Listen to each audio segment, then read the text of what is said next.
Hello students, welcome to my YouTube channel.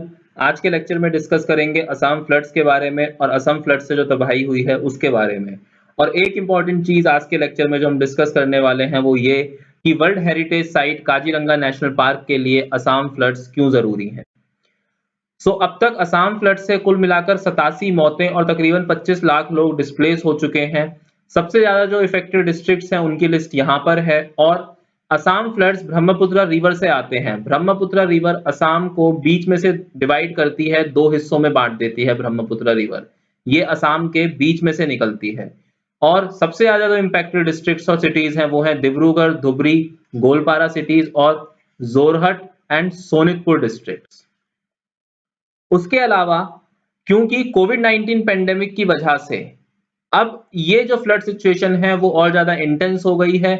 और Assam government के लिए एक तरीके से डबल फ्रंट ओपन हो गया है। एक तो कोविड 19 पेंडेमिक, दूसरी तरफ असम फ्लड और इतने ज्यादा लोगों का डिस्प्लेस होना अपनी जगह से। तो ये डबल फ्रंट है, बहुत क्रिटिकल सिचुएशन बन चुकी है असम गवर्नमेंट के लिए। ये क्यों आते हैं असम में हर साल फ्लड्स? इसका रीजन है ब्रह्मपुत्र रिवर।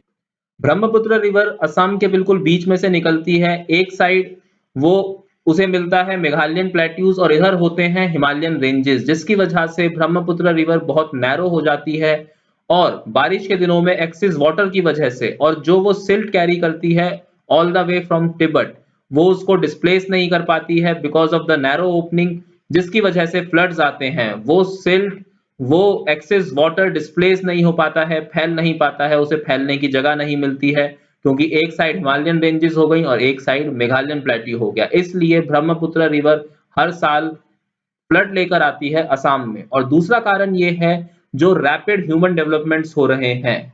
जो रैपिड ह्यूमन डेवलपमेंट्स हो रहे हैं, कंस्ट्रक्शन वर्क्स हो रहे हैं, होटल्स बन रहे हैं, मोटेल्स बन रहे हैं, उसकी वजह से भी फ्लड्स का खतरा अब बढ़ने लगा है। इनकी फ्रीक्वेंसी बढ़ चुकी है। पहले ये हर 10 साल में आते थे, अब इनका एकरेंस जो है वो एनुअली हो चुका है। यहाँ पर देखिए, ये है Kaziranga national park and tiger reserve, जो कि एक यूनेस्को वर्ल्ड हेरिटेज साइट है। आप देख पा रहे होंगे मैप में काजीरंगा नेशनल पार्क की लोकेशन गिवन है और ब्रह्मपुत्र रिवर निकल रही है एक तरफ से और एक साइड है काजीरंगा नेशनल पार्क के कबरी अंगलोंग हिल्स। तो काजीरंगा नेशनल पार्क जो है वो एक किस्म से सैंडविच है। किसके बीच में? एक तरफ है ब्रह्मपुत्र रिवर और दूसरी तरफ आता है उसके कबरी अंगलोंग हिल्स। तो जब भी फ्लड्स आते थे, फ्लड्स की वजह से जब काजीरंगा नेशनल पार्क डूब जाता था फ्लड्स में, तो वहां के जो एनिमल्स थे वो माइग्रेट करते थे कबरी अंगलोंग हिल्स की तरफ। लेकिन अब वो ऐसा नहीं कर पाते हैं। अगली स्लाइड्स में उसका कारण जानेंगे और उसके सॉल्यूशन के ऊपर भी बात करेंगे। तो जान लेते हैं क्या क्या है, इंपॉर्टेंस क्या है काजीरंगा नेशनल पार्क की। यहाँ पर 2200 से ज्यादा वन हॉर्न राइनोज हैं, जो कि ऑलमोस्ट 2/3 हैं ग्लोबल पॉपुलेशन का। यानी जितने कुल विश्व में वन हॉर्न राइनोज हैं उसके तकरीबन 2/3 जो हैं वो काजीरंगा नेशनल पार्क में हैं। और ये एक टाइगर रिजर्व भी है, यहाँ पर टाइगर्स की संख्या भी अच्छी खासी है। अब जो फ्लड्स आए हैं उसमें तकरीबन काजीरंगा नेशनल पार्क का 85% हिस्सा डूब चुका है। 100 से ऊपर एनिमल्स की जान जा चुकी है और तकरीबन अनुमान है कि 8 के करीब राइनोज मर चुके हैं। और ये राइनोज ऑलरेडी बहुत रेयर हैं, वन हॉर्न राइनोज ऑलरेडी बहुत रेयर हैं और ये मर रहे हैं। इसलिए ये काजीरंगा नेशनल पार्क के लिए एक बहुत ही सीरियस सिचुएशन बन चुकी है असम फ्लड्स। वहाँ की जो वाइल्ड लाइफ है, वहाँ के जो एंडेमिक स्पीशीज हैं उनके लिए एक बहुत ही सीरियस सिचुएशन बन चुकी है। ऑल्दो ये फ्लड्स काजीरंगा नेशनल पार्क को बहुत हेल्प करते हैं, लेकिन एनिमल्स की जो मौत यहाँ पर हो रही है उसकी वजह से ये एक negative impact Kaziranga national park के ऊपर डाल रहे हैं। कैसे हेल्प करते हैं फ्लड्स वो जान लेते हैं। काजीरंगा नेशनल पार्क जो है वो एक रिवराइन इकोसिस्टम है। ये ब्रह्मपुत्र रिवर जो एलुवियल डिपॉजिट करती है लाकर, ब्रह्मपुत्र रिवर उसकी ट्रिब्यूटरीज जो काजीरंगा में एलुवियल डिपॉजिट्स करते हैं, उसकी वजह से ये पार्क के जो लैंडमास है वो रिजेनरेट होते हैं, उनको नई तरह की एनर्जी मिलती है। दूसरा ये क्या होता है, यहाँ की जो वाटर बॉडीज हैं काजीरंगा नेशनल पार्क की जो वाटर बॉडीज हैं वो फ्लड्स की वजह से रिप्लेनिश होती हैं। फ्लड्स की वजह से उनके अंदर नया पानी आता है। यहाँ पर देखिए, nature of floods has replenish Kaziranga's water bodies, maintain its landscape a mix of wetlands, grasslands and semi evergreen deciduous forest। semi evergreen deciduous forest क्योंकि ये हर साल अपनी पत्तियां झड़ाते हैं The water also help get rid of unwanted plants such as water hyacinth. ये एक किस्म के अनवांटेड प्लांट है।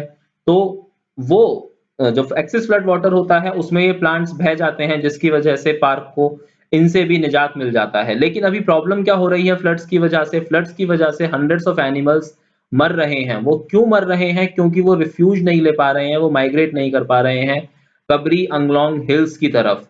अगर वो कबरी अंगलोंग हिल्स की तरफ माइग्रेट कर जाते, मूव कर जाते, तो उन्हें प्रॉब्लम ना होती, क्योंकि वो एक हायर लैंड के ऊपर पहुंच जाते, एक एलिवेटेड लैंड के ऊपर पहुंच जाते। ये प्रॉब्लम क्यों हुई? क्योंकि पहले काजीरंगा और कबरी अंगलोंग हिल्स जो थे वो एक सिंगल लैंड मास था, लेकिन अब क्या है, उसके बीच में से नेशनल हाईवे 37 निकलता है, बीच में से रोड निकलती है। एक तरफ काजीरंगा नेशनल पार्क आ जाता है और एक तरफ अंगलोंग हिल्स आ जाती हैं।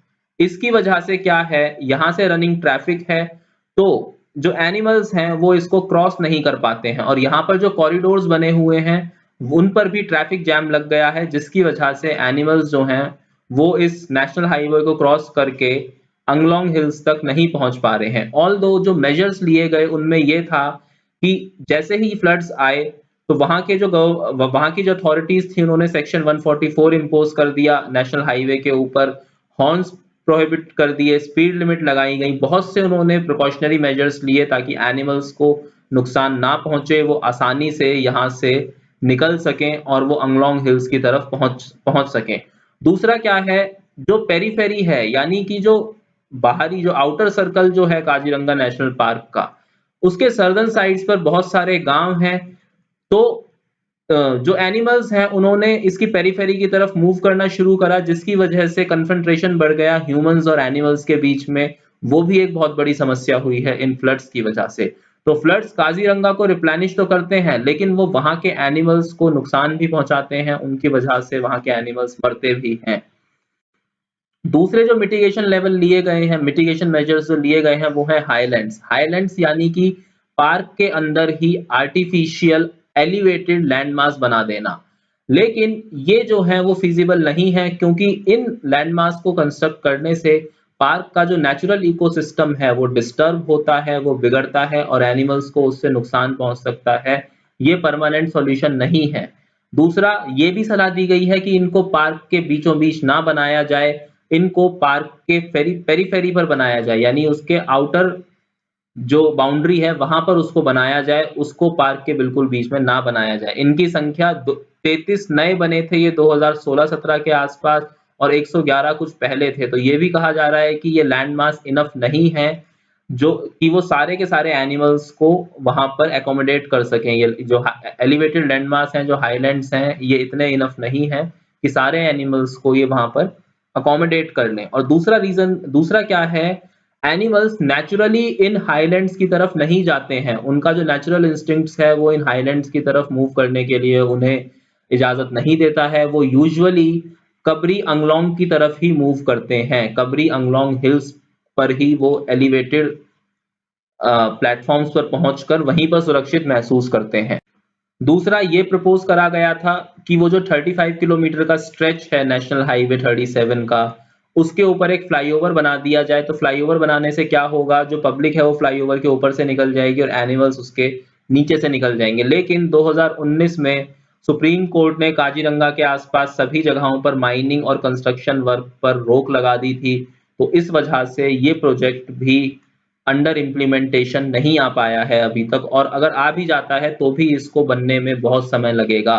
तो इसका मतलब ये है कि वहां पर जो ऑलरेडी जो एग्जिस्टिंग कॉरिडोर्स हैं उनको खाली करना हो, मतलब वहां से ट्रैफिक जैम सिचुएशन को खत्म करना पड़ेगा, और अथॉरिटीज को अदर मेजर्स लेने पड़ेंगे ताकि जो एनिमल्स हैं वो इजीली नेशनल हाईवे 37 को क्रॉस करके कबरी अंगलोंग हिल्स की तरफ मूव कर सकें, एलिवेटेड प्लेटफॉर्म्स की तरफ मूव कर सकें।